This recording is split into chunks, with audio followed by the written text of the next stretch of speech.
43 సంవత్సరాలు సుదీర్ఘంగా కాంగ్రెస్ జెండా మోసిన మన జీవన్ రెడ్డి అన్న ఈరోజు కాంగ్రెస్ పార్టీకి రాజీనామా చేయడం జరిగింది.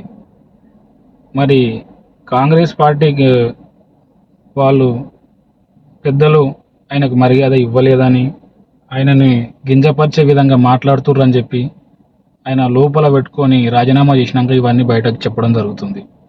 అయితే జీవన్ రెడ్డి మొన్న ఎలక్షన్లలో ఎమ్మెల్యేగా ఓడిపోయిండు.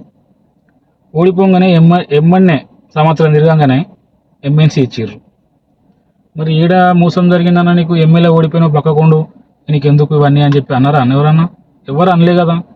నీకు ఎమ్మెల్యే పవర్లోకి రావడానికి మళ్ళీ పదవి ఇచ్చిర్రు. నువ్వు చీకటి ఒప్పందాలు బీఆర్ఎస్తోనే పెట్టుకున్నావా, బీజేపీతోనే పెట్టుకున్నావా? ఇవన్నీ పెట్టుకొని ఇప్పుడు ఏదో ఒకటి బయటికి వెళ్ళినాం, అయిపోయా, అవతల ఒప్పందాల డేట్లు దగ్గరకు వచ్చినాయి, నేను బయటికి వెళ్ళకపోతే మళ్ళీ ఏదో ఒక విధంగా యువతల వాళ్ళ దగ్గర మాట పోతుంది అని చెప్పి వెళ్ళిపోయేటప్పుడు ఇవన్నీ ఒక నింద వేసిపోలే పార్టీ మీద అని చెప్పి ఇట్లా రాసుకున్నావా?